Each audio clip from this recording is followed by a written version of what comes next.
6, 7. I was driving.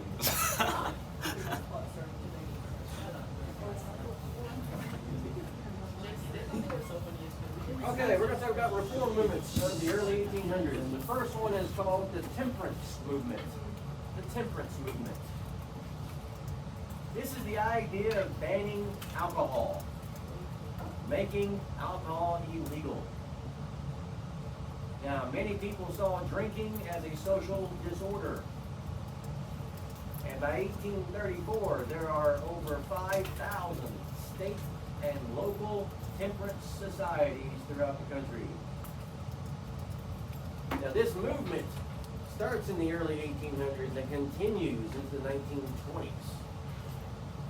This is an example of how the people of this country can get the government to do something to benefit them.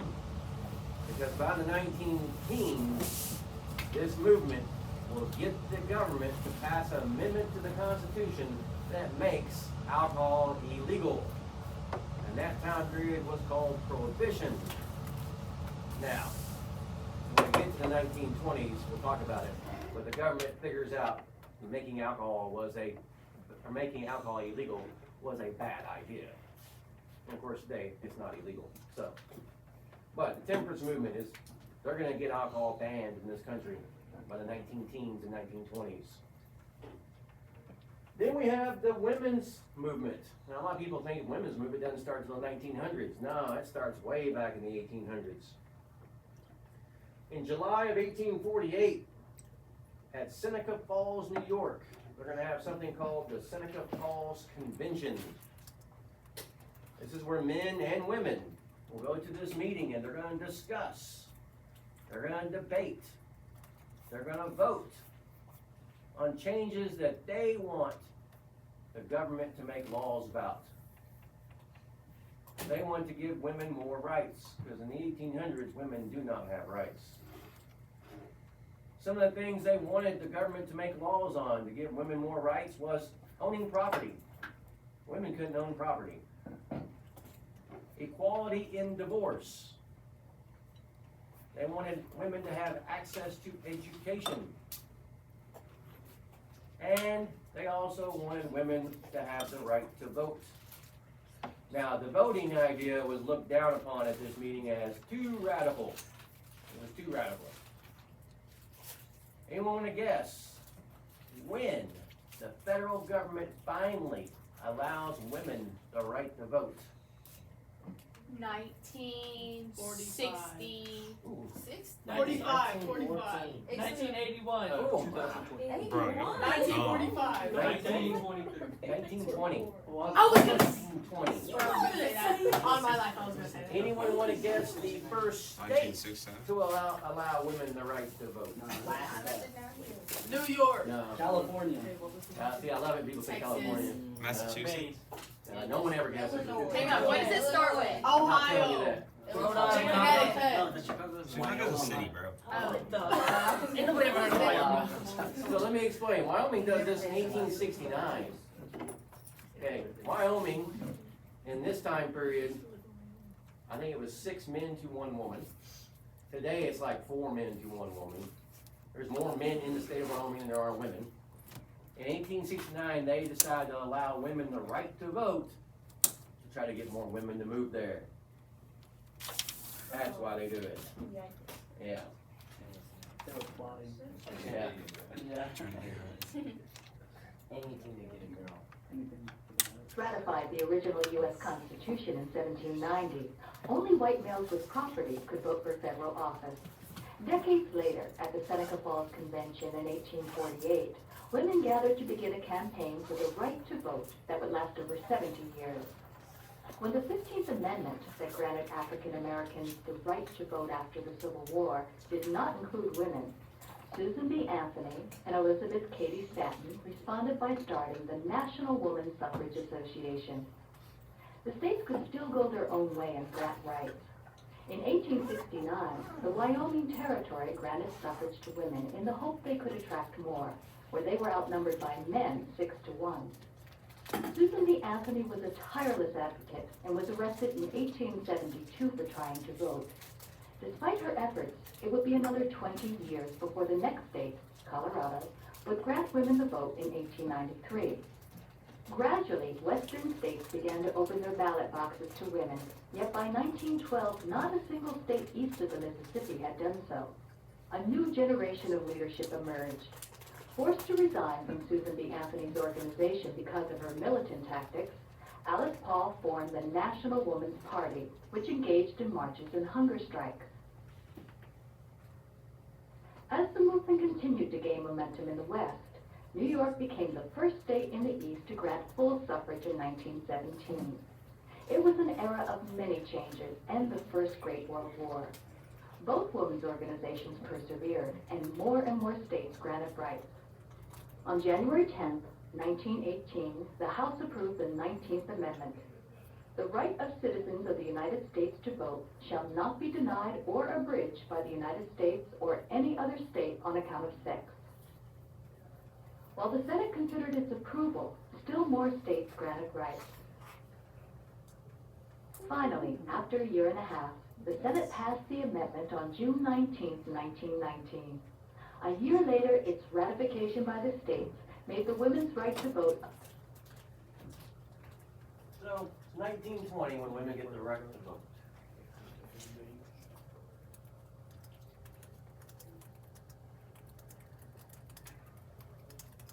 All right.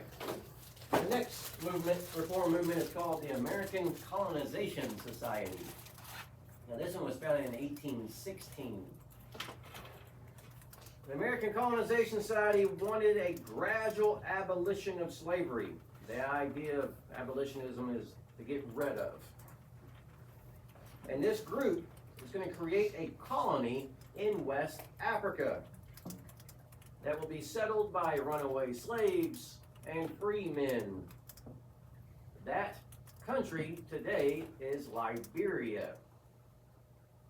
The capital of Liberia is called Monrovia, named for President James Monroe. Now, many prominent people here in the United States supported this idea of sending these free slaves and these runaway slaves and these free men back to Africa. People in the North saw it as a way to end slavery. Teachers, pardon the interruption, just in case you didn't see the boxer from Miss Clayton.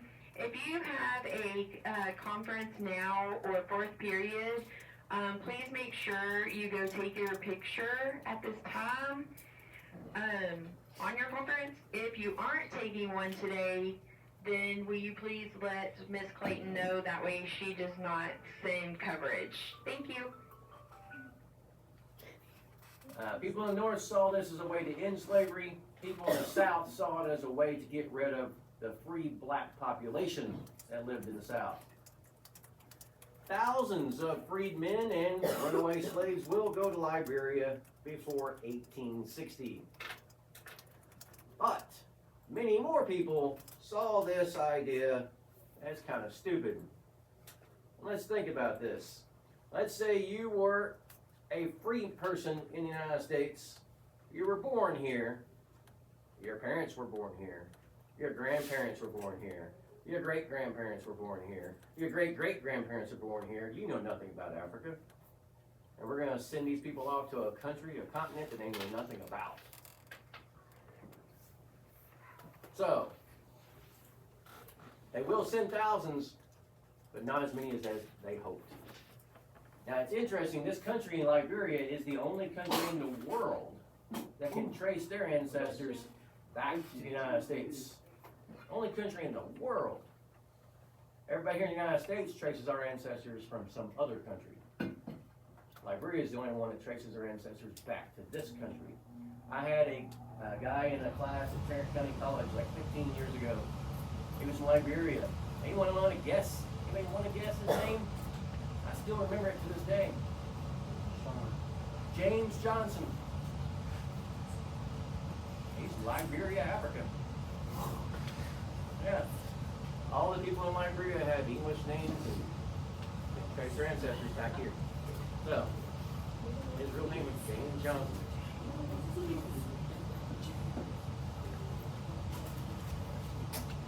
All right. The abolitionist movement. Abolitionism, like I said, is the idea of ending slavery. This picks up speed in the early 1800s. More and more people are going to join the abolitionist movement, especially in the North. The most famous white abolitionist at the time is a man named William Lloyd Garrison. William Lloyd Garrison will create a weekly newspaper called The Liberator. That's 1831. He also published a pamphlet called Thoughts on African Colonization, which he tried to persuade many that blacks here in the United States should be recognized as part of American society and not viewed as aliens to be shipped overseas. He was against the idea of Liberia. And Boston, Massachusetts becomes the main hub for the abolitionist movement.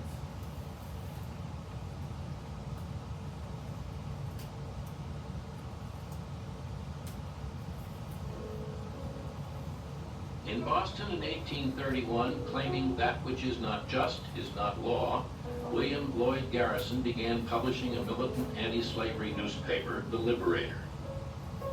He called for complete and immediate abolition. I am in earnest.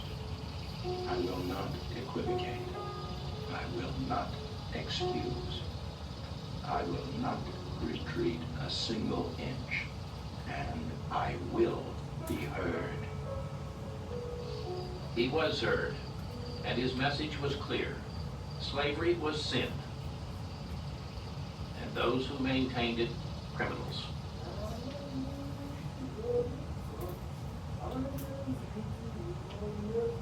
The abolition movement grew, inspired by passionate leaders. Harriet Tubman called Moses by the slaves who followed her north to freedom. Wendell Phillips named the Golden Trumpet of abolitionism for his oratory. And Frederick Douglass, the son of a slave and a white man. I appear this evening as a thief and robber.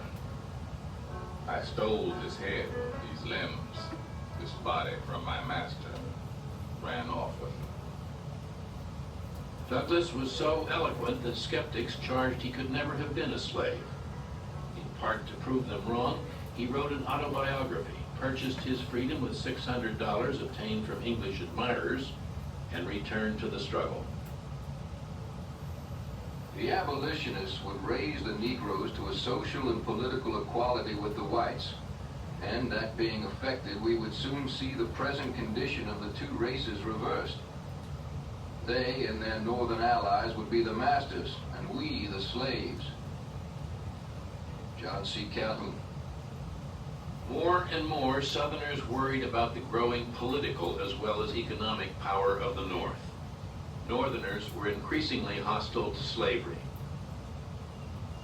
Still, most Southerners refused to acknowledge even the possibility of changing their way of life. On the north bank of the Ohio, everything is activity, industry. Labor is honored. There are no slaves. Pass to the south bank, and the scene changes so suddenly that you think yourself on the other side of the world. The enterprising spirit is gone. Alex is to Tocqueville.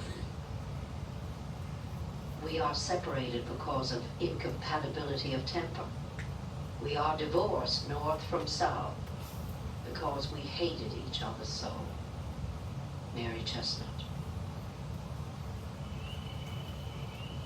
On the clear moonlit night of November 7, 1837, a mob surrounded a warehouse in Alton, Illinois, intent on destroying an anti-slavery newspaper run by the Reverend Elijah P. Lovejoy.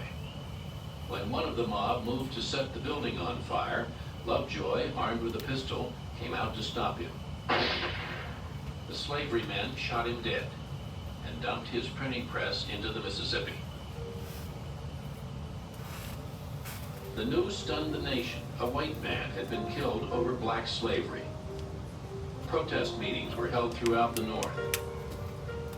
One abolitionist wrote that thousands of our citizens who lately believed that they had nothing to do with slavery now begin to discover their error. In Hudson, Ohio, a clergyman told a church gathering, "The question now before us is no longer can slaves be made free, but are we free, or are we slaves under mob law?" In the back of the church, a strange, gaunt man rose to his feet and raised his right hand. Here before God, in the presence of these witnesses, I consecrate my life to the destruction of slavery. John Brown.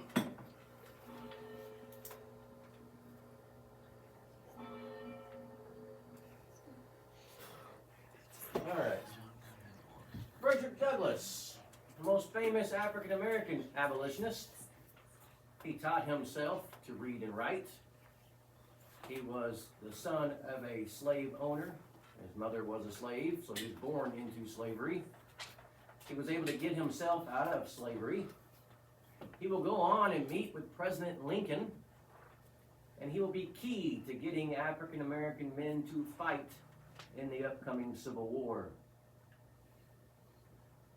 In 1833, black and white abolitionists will gather in Philadelphia, Pennsylvania, and form the American Anti-Slavery Society. The American Anti-Slavery Society. After this society is created, the abolitionist movement spreads throughout the North. And women will play a big role in the abolitionist movement. Remember, they're not equal. So, they're going to play a big role in the abolitionist movement. All right, any questions? We're jumping right into 11. Actually, the last part of 10, or actually 10 and 11 should be one chapter, actually.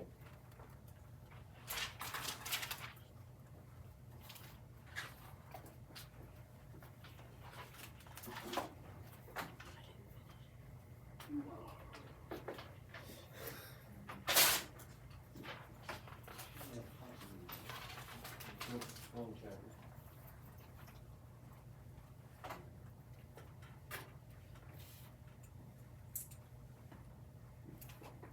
All right, we're going to talk about slavery.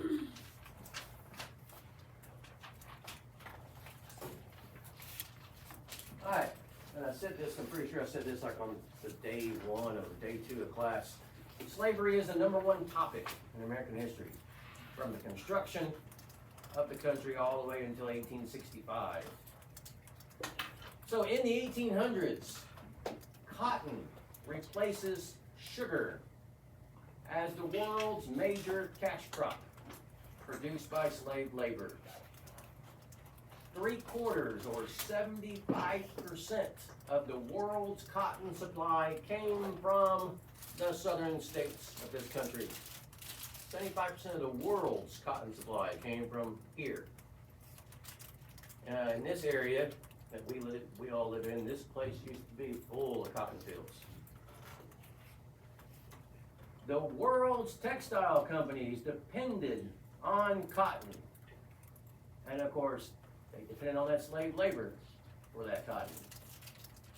Without slave labor, the textile companies in the northern states and around the world would not make a profit. That's just a sad fact. They would not make a profit without that slave labor picking that cotton so the textile companies can make their cloth. The internal slave trade became the norm in the United States after we outlawed the importation of slaves in 1808. Remember when they were creating the Constitution, they put in that clause as January 1st, 1808, importing slaves into the country was illegal. So after 1808, the internal slave trade is a normal part of life.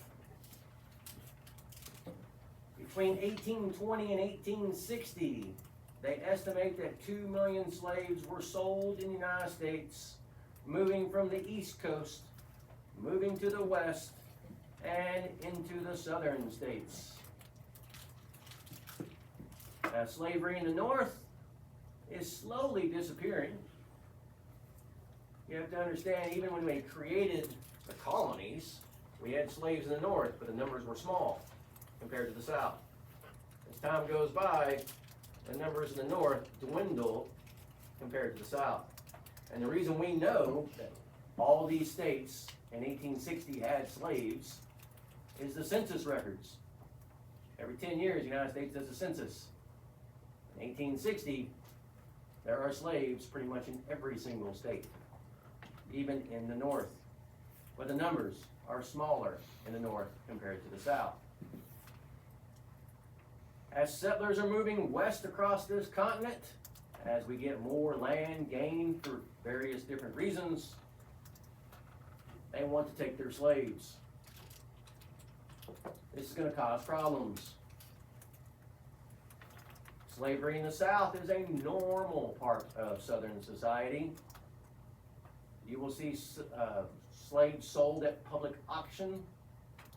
You will see newspapers every single day, all throughout the South, advertising the sale of slaves, advertising masters looking for runaway slaves. The entire United States will profit from slavery. And slavery will affect all aspects of politics in this country. You remember we talked about the Missouri Compromise. That was about slavery.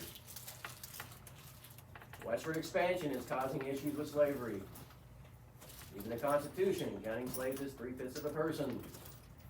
So it is intertwined with politics from the very beginning.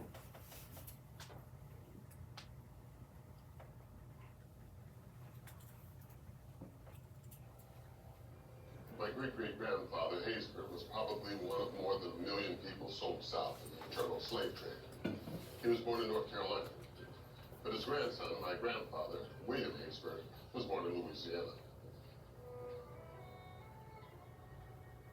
So do you know what this is? Probably not. No, what is it? It's a ship manifest. So, you know, every ship had a list of what were all the goods and things that were on the ship. And this ship is a ship that is taking 83 people from Virginia to Natchez to be sold in the cotton and sugar plantation. And what it's documenting is the real humans, the people who were forced to leave the East Coast where they were enslaved and sold down the river to the cotton fields. I can see some of the descriptions here. It says yellow, black. It has people's names, their coloring, and their ages, how tall they are, and exactly where they're from. Most of these people would presumably be separated from their families. Sometimes people were sold multiple times. Wow. So the people walking around now who probably don't know who their families or extended families. Yes, because a lot of people today might know that their family's from Louisiana, or they might know their family's from Alabama, or where were they from before that? Right. I just recently learned about my own family. It is a history I always assumed was lost to time. I can go back to 1820. You can go back to 1797 with one of his ancestors. That's a long way. There's really interesting things about this because you can see people born in Virginia, but this person, their child, was born in Mississippi. That means these people were sold. I just can't conceive of having this in front of me. You know, I feel honored to be able to look at it and to see what actually happened up to these ages. And, 12, 19, 17.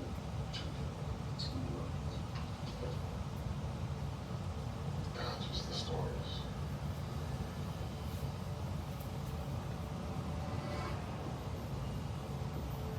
Enslaved families live with the fear of being sold south at a moment's notice. Often they were snatched from the fields with no warning and no chance to say goodbye to family and friends. No one was ever safe.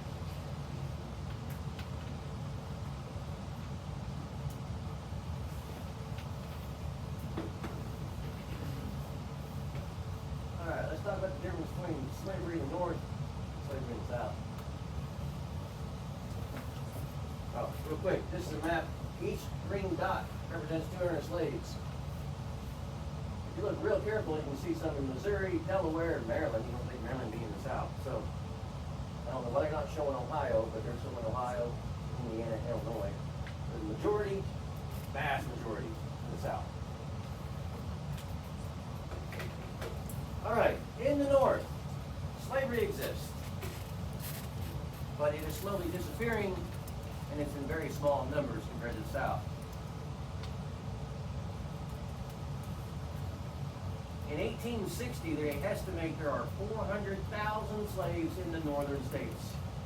400,000. In the South, the entire economy is based on slavery and cotton. Unlike the North, which is based on shipping and manufacturing. And of course, the South is agriculture. The South had no great urban cities like the North. New Orleans was the largest city in the South back in 1860. New Orleans was the 6th largest city in the whole country. So that tells me the North has a higher population. And they estimate there's around 3.5 million slaves in the South in 1860.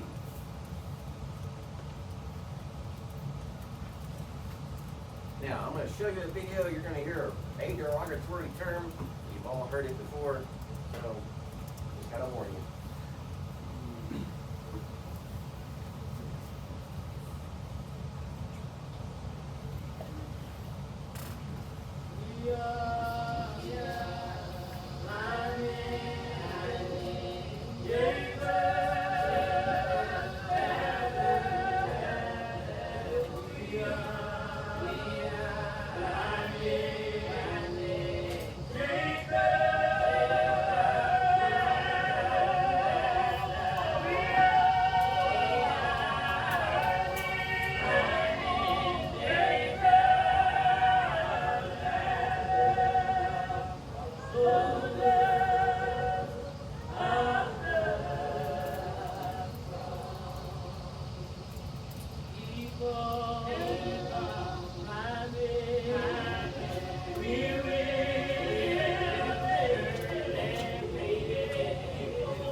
How you doing?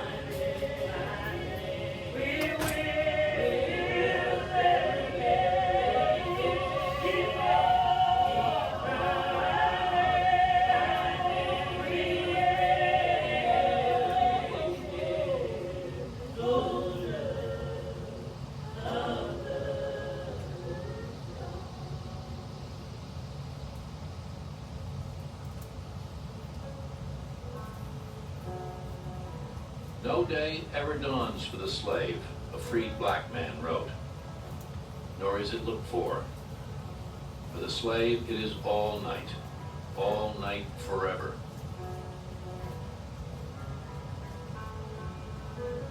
One white Mississippian was more blunt.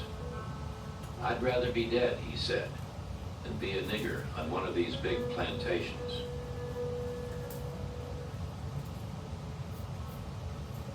A slave entered the world in a one-room, dirt-floored shack, drafty in winter, reeking in summer. Slave cabins bred pneumonia, typhus, cholera, lockjaw, tuberculosis. The child who survived to be sent to the fields at 12 was likely to have rotten teeth, worms, dysentery, malaria. Fewer than 4 out of 100 lived to be 60.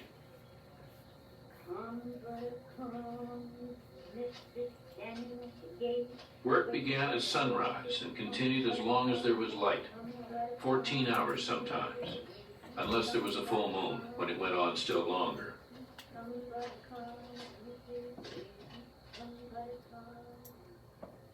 On the auction block, blacks were made to jump and dance to demonstrate their sprightliness, and stripped to show how little whipping they needed. Buyers poked and prodded them, examined their feet, eyes, and teeth, precisely, one ex-slave recalled, as a jockey examines a horse. A slave could expect to be sold at least once in his lifetime, maybe 2 times, maybe more. Since slave marriages had no legal status, Preachers changed the wedding vows to read, "Until death or distance do you part." You know what I'd rather do?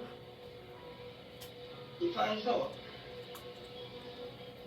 that I'd ever be a slave again, I'd take a gun and just end it all right away. Because you're nothing but a dog. You're not a thing but a dog.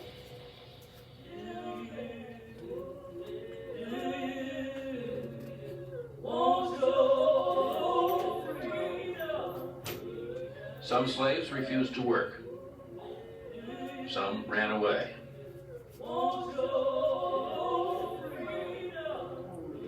Still, blacks struggled to hold their families together, created their own culture under the worst of conditions, and yearned to be free.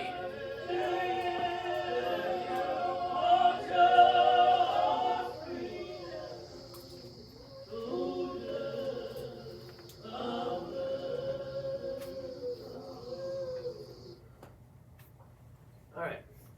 Now, you have to remember, who owned slaves? Okay, who owned slaves out of those white people? Rich white people. Rich white people. Yeah, the rich owned slaves. The numbers are kind of hard to find, but what I have figured out, about 4% of the whole population of the United States owned slaves. 4%. In the South, it's about 20%. About 20%. Now, under the law, slaves were property, not humans. But under the law, slaves could not be killed except in self-defense. But of course, some slaves will be killed not because of self-defense. Slaves could not testify in court. They could not own property. They could not own firearms. They could not hold meetings without a white person present. They could not leave a plantation or a farm without permission of their owner. And they did not get paid. Remember, we talked about slavery in the early part of the colony days? And it was much different from what we're talking about now. By the 1830s, it was illegal to teach a slave to read or write. But of course, none of these laws can be enforced 100% of the time. How many of you drove here today? Drove a car? How many of you went over the speed limit? Yeah, see, that's illegal. Did you get a ticket? No. Okay, no law can be enforced 100% of the time. The slaves will be completely dependent upon the slave owner for everything. Now you have to understand, we like to think, well, these slave owners were so mean to their slaves. Yes, some of them were. But you have to understand, these slaves are making them money. So you're not going to beat them till they can't work no more or kill them for no apparent reason. You're going to take care of them to a point. Because without them, you are not getting richer. So you can't, everyone seems to think, well, we just beat them all and threw them all. And no, some slave owners were terrible people. Some of them weren't. Some of them taught them to read and write.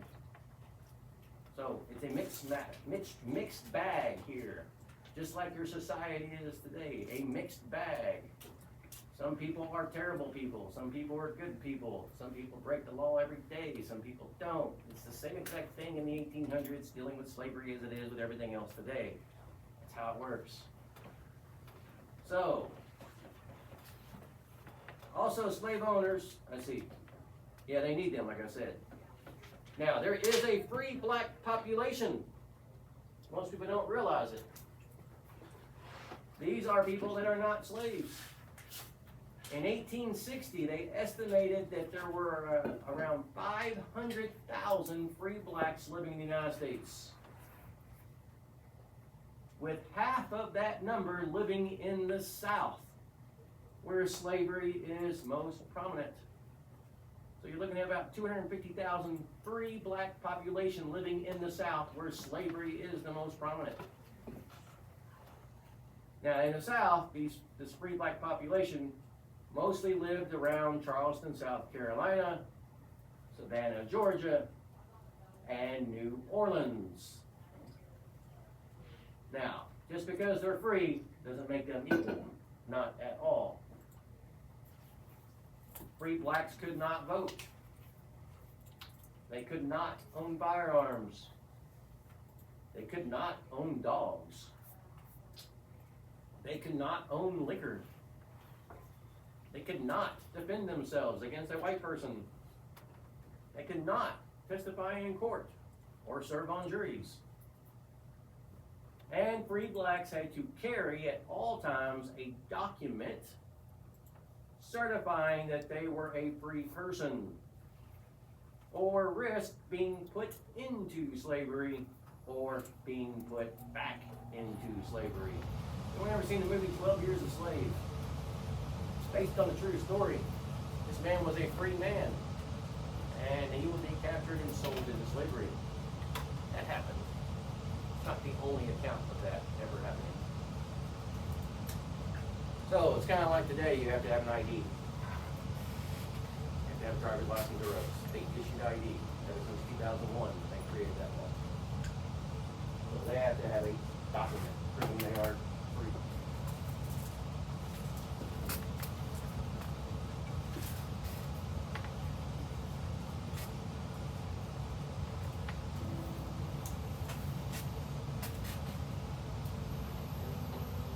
I want to ask you what part of the country you're from. I live in Canada. I guess where that is. Well, I know where Canada is. I've been there myself. I've traveled for a slave. Solomon Northup is an expert player on the violin. I was born a free man. Lived with my family in New York. Be good for your money. Until the day I was deceived. To Solomon. Kidnapped. Sold into slavery.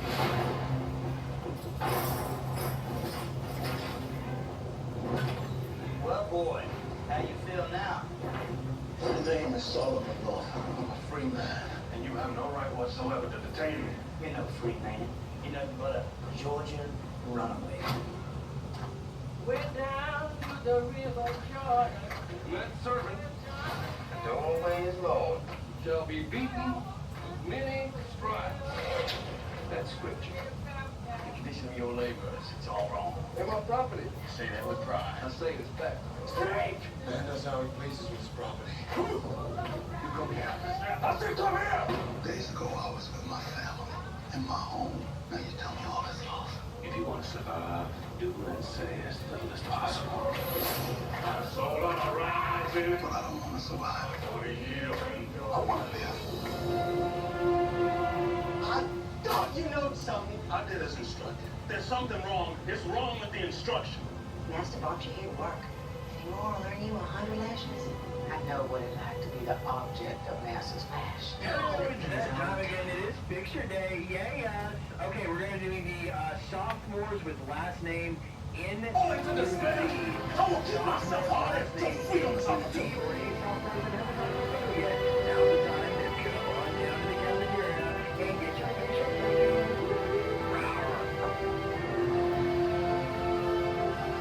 I was a free man. I'm not a slave.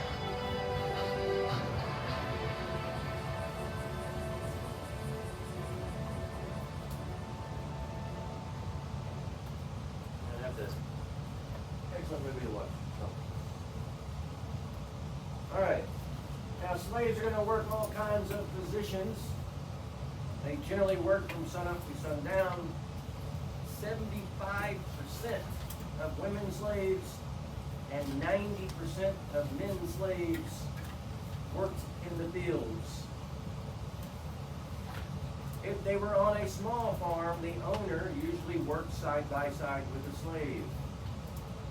If they're on the large plantations, slaves usually worked as gangs, where an overseer or a slave driver directed their work.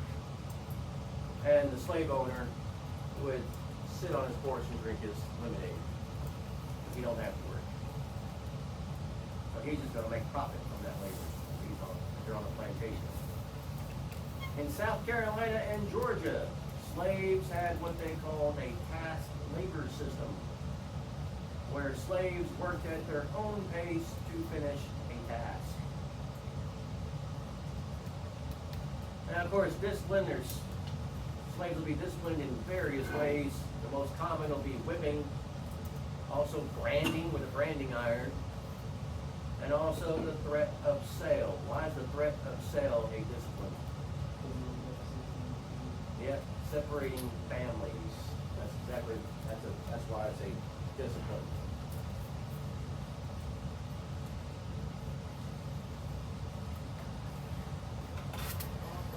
In 1840, a slave named Adam Plummer walked 16 miles every weekend for a few precious hours in the Smith Island.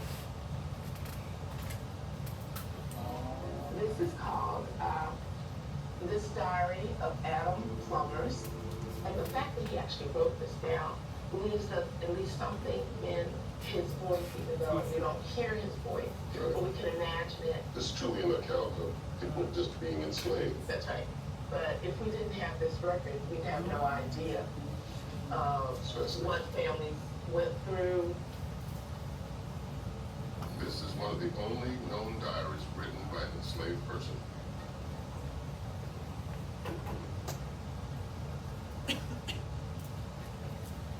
Although it was against the law, a preacher had taught Adam to read and write.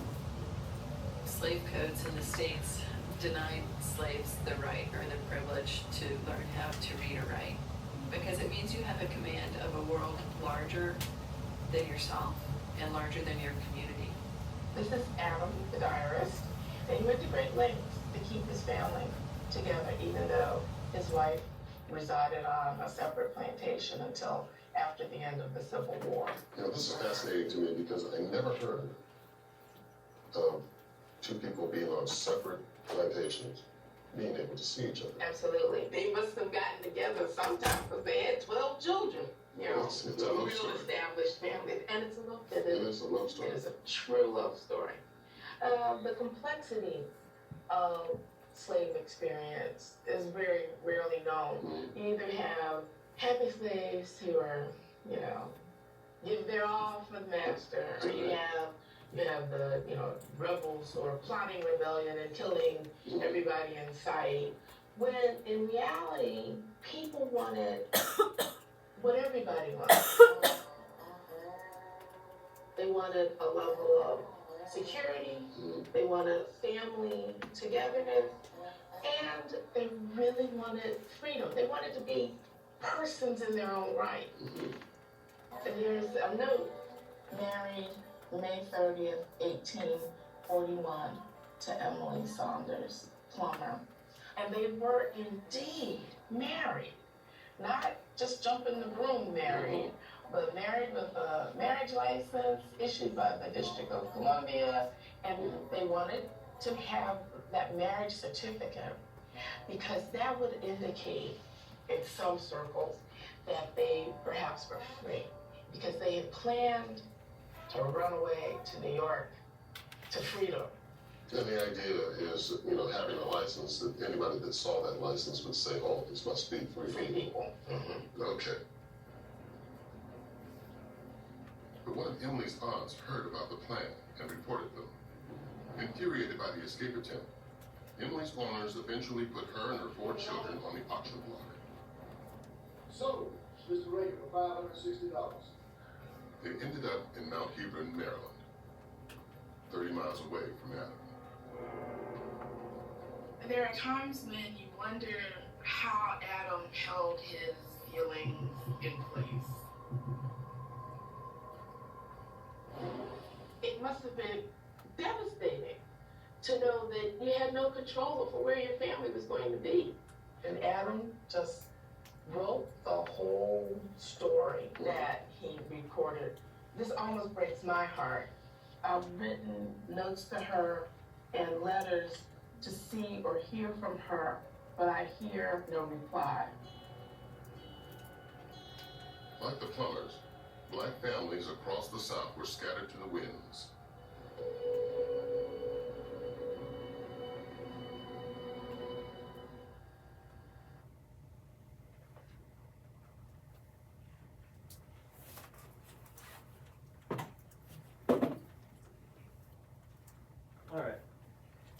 resistance to slavery. Most common was day-to-day resistance, doing poor work, breaking tools, acting sick. This is called silent sabotage. Running away or escaping was also very common. Now, many of the slaves that will run away will hide in remote areas in the South, such as swamps. And many more will go north on what is called the Underground Railroad. Now, the Underground Railroad has nothing to do with trains, by the way. It's not a railroad that you think of. It's a loose organization of abolitionists who will hide fugitive slaves in their homes or in their place of business. They will stay there for a certain period of time, then they will send them to the next stop until they reach the north. Now, later on, the north's not going to be the place to go. They have to go all the way to Canada. Because later on, a runaway slave going to the north can still be captured and taken back to the south. So they'll have to go all the way to Canada. And the best known for escaping slavery and going back and helping more slaves escape is Harriet Tubman. This happens in Maryland. She runs away, escapes from slavery, goes back over 20 times to help slaves make it to freedom. And anyone seen the quarter? We just got a quarter last year with Harriet Tubman on it. I just saw it yesterday for the first time. Anyone seen it? Yeah, I just saw it yesterday for the very first time, yeah. Anyone seen the movie Harriet? Alright, it's another really good movie.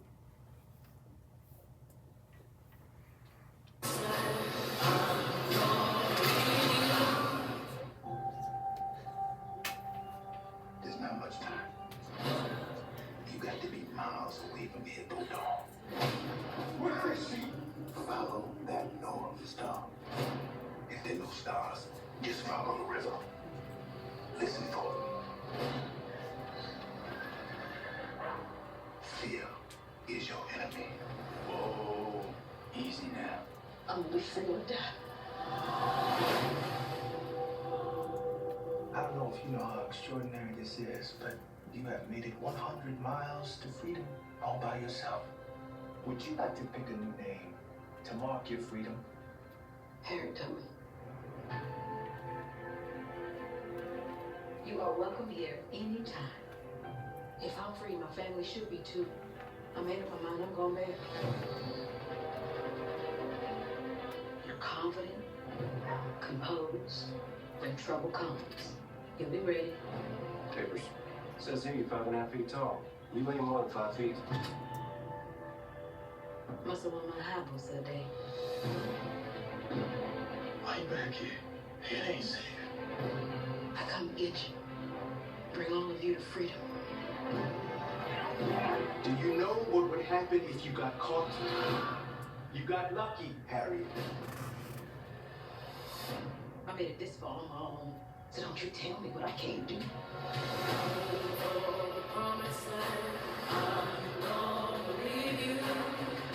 Harriet, welcome to the Underground Railroad.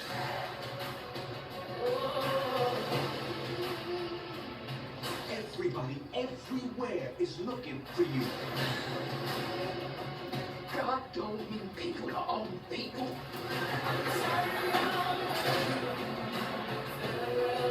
Find this thief and burn her at the stake. Harriet! I will give every last drop of blood in my veins until this monster called slavery is dead. Ready?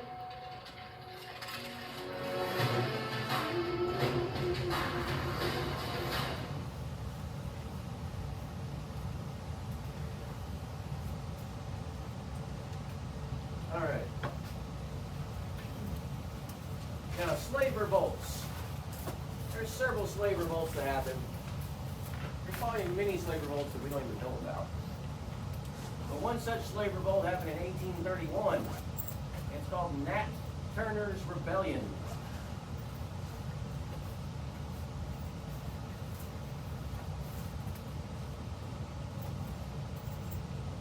Nat Turner is a slave preacher in Virginia. Turner and a handful of his followers are going to go from farm to farm, killing the white inhabitants and freeing the slaves. By the time the militia in Virginia puts down the rebellion, they had killed an estimated 60 whites. Turner and 55 of his followers will be executed.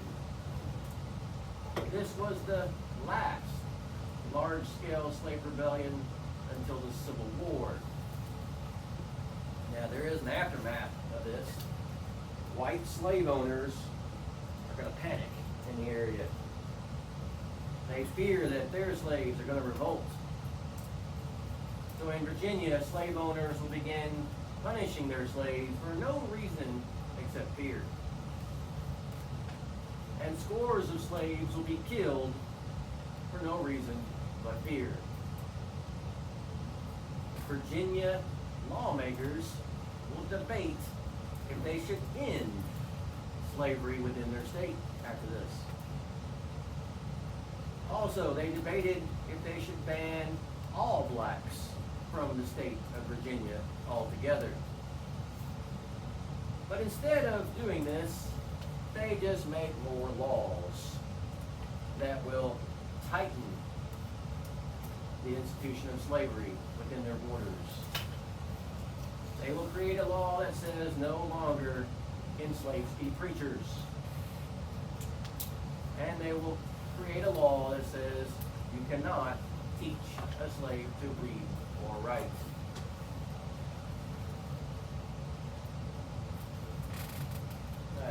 Anyone ever seen the movie Birth of a Nation? Birth of a Nation is the best one out of the three I've struck with so far. And we can't watch it. On Thursday, we'll watch this real quick trailer for that movie, and then we'll continue. Make sure you have read chapter 11 for Thursday. Have it read for Thursday.